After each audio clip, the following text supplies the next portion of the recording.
Nuclear program, sectarian violence across the region, support for terror across the world. How can we understand the Iranian regime's seemingly illogical, irrational policies? Hi, I'm Hanan Lischinsky. Thanks for joining me again for another All Israel News update, where today we'll try to dive deeper and try to understand the Iranian regime, its policies across the region, and their historical roots and significance for the future. So before we dive deep into theology, history, and all of that, let me just mention then that I saw a comment asking if we were filming from Jerusalem. So actually we're on a roof, on a hill that overlooks Jerusalem. So the buildings you can see on the hills behind me, that is Jerusalem, part of the entrance of Jerusalem. And we're here on a hill overlooking the western approaches of Jerusalem in a suburb here where we have our offices. So now let's get back to the video and into what moves the Iranian regime and its policies.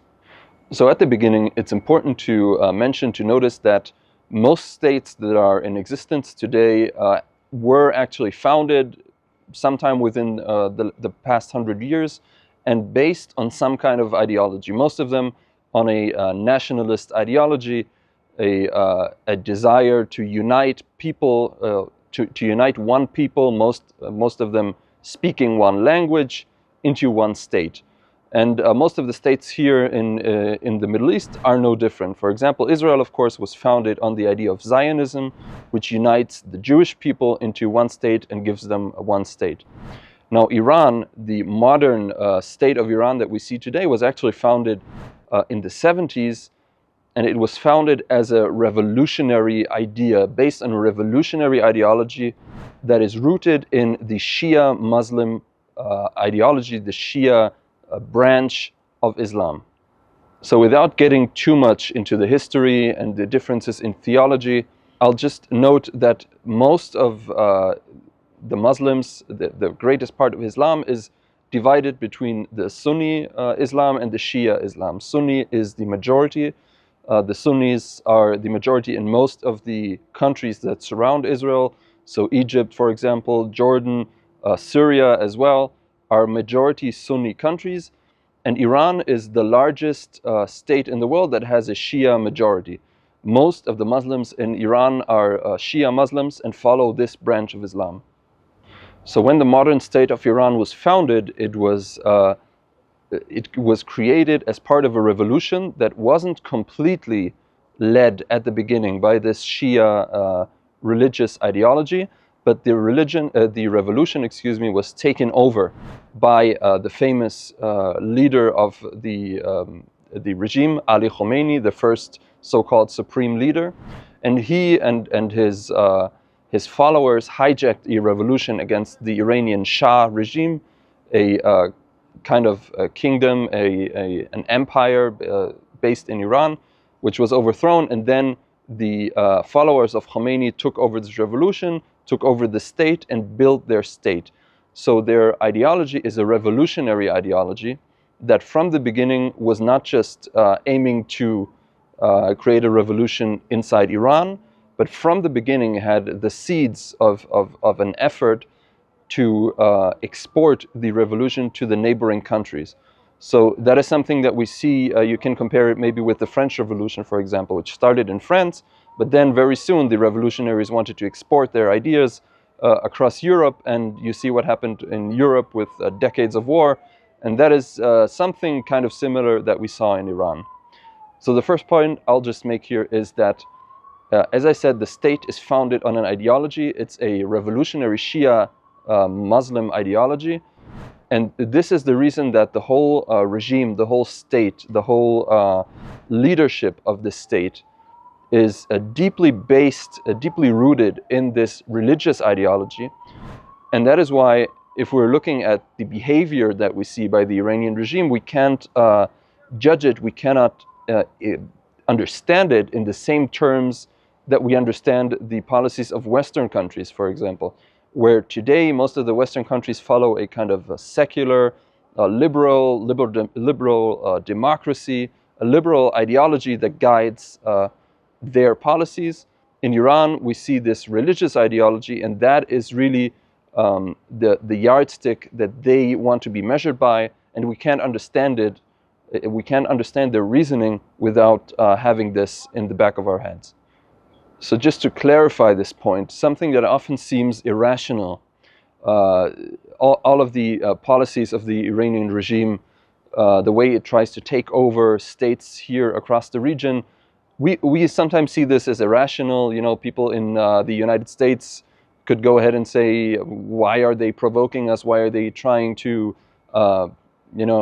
trying to take over Iraq, for example? Why the U.S. forces were still there, and actually they succeeded in taking over Iraq from the U.S. forces, arguably. The Iranian regime has an internally coherent worldview. Seen from their angle, seen from their eyes, what they are doing is rational. They're not some crazy, irrational regime that just tries to take over the world in any way that they can and tries to develop nuclear weapons just because. But they have a sophisticated understanding of what they're doing, a sophisticated ideology, which most of us will think is wrong, but it's important to understand that it has internal coherency, and you can't really understand it if you're just labeling it irrational. One aspect of the Iranian behavior that has often been commented about, often even in a cliche way, is their strategic patience. This often stems or is being connected to the fact that chess, the game of chess, was actually invented in Iran. And in this way, the Iranians are often compared to chess players that are waiting, that have a long-term strategy, and can move their pieces across the board when and if they need to. Now, this fact again is connected to their history, and especially to the history of the Shia Islam and Shia Muslims. Somewhat similarly to the Jewish people, Shia as a minority in the Middle East have suffered persecution for centuries, and this has deeply stamped their character and their ways of behavior.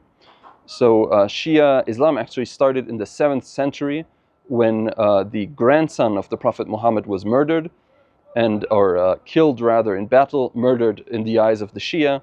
And in their mythology and their ideology that developed over the centuries, in the Shia eyes, this grandson, so Hussein, this grandson acted according to divine providence. He was a willing martyr who knew what would happen to him in this battle, the Battle of Karbala, which is in Iraq today. And he willingly suffered this fate for the sake of the Shia community. And this is one of the most important events in Shia history. In the centuries after the death of Hussein, his group of followers changed from being more of a political party, which is the meaning of the name of the word Shia, and became more of a religious stream with its own ideology, its own prayers, and so forth. They continued to follow the men from the line of Hussein until the 12th of those, the 12th Imam as they call him, disappeared according to Shia mythology. And until this day, they're waiting for the reappearance of this of the disappeared Imam. And this, again, somewhat similar to Judaism, actually created this messianic awakening, and again created this long-term time frame, this way of looking at history with a long view that is characterizing the Iranian policies until today. Shia Muslim believers today live in this kind of this waiting period, which has, of course, Arabic terms, intizar in Persian.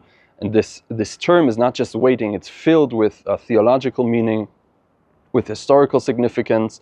And all of this, as I said, is being projected and is really characterizing the type, the way of thinking and what is being translated into policy for the Iranian regime today. So for example, as I mentioned, the revolution that captured the Iranian state was already in the 70s. And since then, slowly, piece by piece, the Iranian regime has worked to export its revolution. And especially in the past, let's say a decade and a half, especially since the Iraq war maybe, this kind of strategic waiting has really paid off. The Iranian regime started to take over capital by capital over the past 15 years. They control most of what's happening in Iraq. They control large militias that have become part of the state in Iraq. They captured Syria almost completely during the Syrian civil war. And of course, they also created Hezbollah, which went on to take over Lebanon. And something similar also happened in Yemen, where they have the Houthis, which also took over large parts of the Yemeni state. So all of this patience really paid off. And Iran, during the last decade, created this, what it calls a ring of fire, a strategic surrounding of Israel, which is in the middle. But again, despite this ring of fire having been created, if we're looking at 1 year ago, 2 years ago, this ring of fire was at the height of its power. We had Lebanon, Hezbollah having 150,000 rockets. We had Lebanese Hezbollah members who went to Syria to build up a kind of Hezbollah there as well. You had Hamas and the Islamic Jihad in the Gaza Strip, who also received Iranian backing. But we can see the patience again, and the fact that they didn't irrationally just start attacking Israel all of a sudden. But again, they waited and waited until apparently Hamas leader Yahya Sinwar made the mistake he made on October 7. And now all of this ring of fire, all of this network, which I've talked about in the past, really crumbled over the last 2 weeks.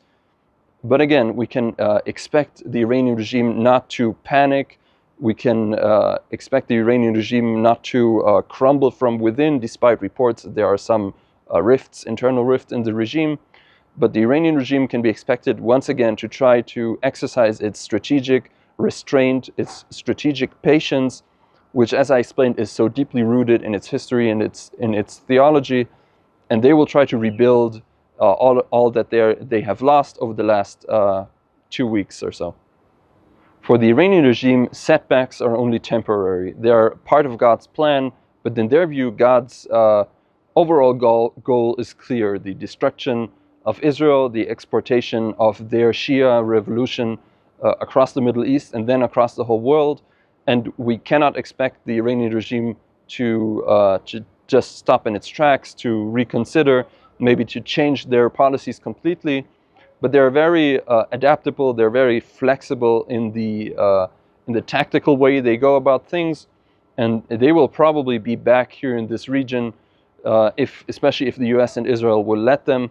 And we haven't heard the last from the Iranian regime and its ambitions here across the Middle East, and its ambitions to destroy Israel as well.